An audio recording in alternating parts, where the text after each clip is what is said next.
Thank you very much indeed. It's a very, very warm welcome that you're having, as in case you haven't noticed. Repeat with me, mamma che freddo, and you'll feel a lot better. I tried it, and it does work. So, actually, before I'm going to use some of the 10 minutes that I've been given, then I know that, you know, bells will be tolling and trumpets, it will be like the end of the world, you know, something like in the book of Revelation, the final trumpet. So, I will use a few minutes of the time that I have before the trumpet of the end of times, actually to welcome you very much on behalf of Syracyse University in Florence, as I'm privileged to teach here since a number of years, isn't it? And I would like indeed to say that we are delighted to welcome you here this afternoon, and I would like also to use a few seconds also to explain a bit about the philosophy of Syracyse University in Florence in terms of international education, because in fact, what we are trying to do, we are trying simply not to, how can I say, not to live in the complesso di inferiorità, to be a study program abroad as though that means to be something less than the real thing back in the USA. We are proud to be what we are. That is, we are proud to be a program of international education. We are convinced that we are actually working on the very edge, that we are indeed somehow icebreakers, because that's indeed very important. Today, there is no education that can call itself an education that doesn't have an international dimension. So this is actually what we feel proud and privileged to work about. In particular also, Syracyse University has this philosophy that we are trying to use Florence as a classroom, because we are convinced that this town, it's a resource in itself. And also we want to use Florence not solely for its immense patrimony of art and history. Of course, we do not neglect that, because that would be suicidal, simply suicidal. But we actually want to consider Florence as a thriving European city where you can learn a lot about, for example, politics, administration. You can also learn a lot about business and the very respected art of making money. So actually, we really want to leave Florence as a contemporary place and not solely as a part of the Grand Tour. This has, once I said that, I would like also to use a few seconds of my time actually to tell you what I will not be talking about. Quindi, per favore, please do not expect from me the usual thing, you know, la tovaglia scacchi bianchi e rossi. I just learned how it is called in English, I just forgot. I suppose it's checkered tablecloth? Exactly, thank you.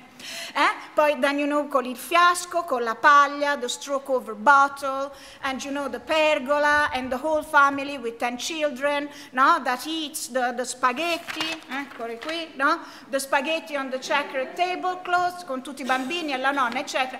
This is not what I want to talk about. Also because it is a nice dream, but when we look at Italy, we look at a completely different country, because this is the country that has the lowest birth rate in Western Europe, which makes me suspect that it's one of the lowest birth rate in the world. So, I mean, this whole story of family, you know, gathering around the fiasco and the pasta, etc., is simply not correct. This is a romantic image of Italy that does not respect, no? That does not reflect what Italian families really are. If we think of, you know, the Italian dolce vita e la mamma che cucina, but things are not so simple. Because sometimes, if la mamma è a casa che cucina, it's not because it's the Italian dolce vita, because this is the Italian vita amara.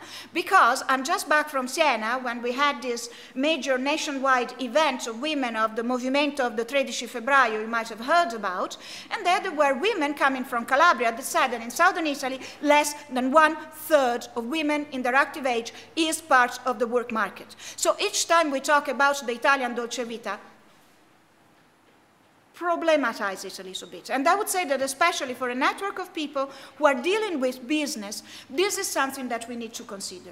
So I would like just to use a few sentences also to say what is actually, I think, what is food today, and why food can be important even for an institution like Syracyse University in Florence. Because I would say, first of all, it is clear that today food is becoming highly political. Unfortunately, this is not my own idea, otherwise probably I would be on the newspapers. I would like to quote a very important German sociologist, you might have all heard about him, Ulrich Beck. Ulrich Beck has written a lot of books about what he calls sub-politics, and Ulrich Beck in books that are that thick, you know, so I mean, you should be thankful that I just giving you, you know, the sauce of it, e non vi dovete leggere tutto il librone. Per esempio, Ulrich Beck says, what we call postmodern age is very much marked by this shift to sub-politics. So that means that a number of areas of life that before were not considered to be of any political interest now are becoming highly politicized, and actually are becoming the ground for very bitter political conflicts. One serious, I would even say tragic example, think how important are today, under the political point of view, all those topics that are related to illnesses, suffering, health, life, death. Today, we can, excuse me for talking about those kind of things, but you know, if you think of a fetus of, let's say, 21, 22 weeks, now we can say this little thing has a chance to live. This poses a moral and a political problem. What is to be done? 20 years ago, it was not a problem because there was no discussion about what is to be done, and so on and so forth. To go back to our topic, normally, 30 years ago, if probably somebody would have told Palmiro Togliatti, you know who was Palmiro Togliatti, right? The big leader of the Italian Communist Party, is one of those people that made Italy. I can imagine that if somebody would have ever told Palmiro Togliatti, guardi compagno Togliatti, that food is something that, you know, as a political, it was like, come on. Today, clearly, food is political. First of all, because whenever we talk about food, we have also to think of the balance of power that is behind the production of food, and the questions of justice that are related to the production of food. Second, also because clearly food today is political, also because food, it's a very powerful determination of identity. Before I heard, you know, a presentation of one of our colleagues today that said, I'm an urban vegetarian. Clearly, to be a vegetarian, it's an important determination of the identity. And why? Because clearly today what we eat is an expression of how we think, of the values that we hold, even of our political consciousness. Third, food, because it is identity, food is business. When I'm teaching my master classes in social philosophy at the University of Florence, one of the classes that I consider as the key lectures is not about Hegel or Rousseau, but is when I ask my students to work for 2 hours on the marketing statement of Benetton. And I consider it a key test if you want to do social philosophy today, because in that marketing statement, Benetton says, what we sell and buy today are not products, but are atmosphere, identity, and values.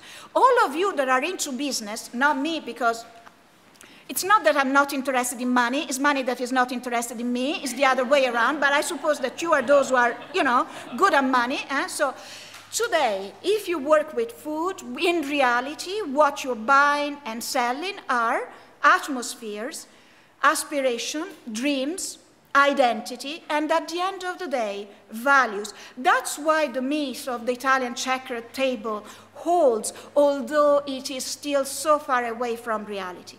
So, I mean, actually, to close indeed my talk, I would say, whenever we talk about food and Italy, let's be aware that indeed what we're talking about, it's a myth, it's a fairy tale.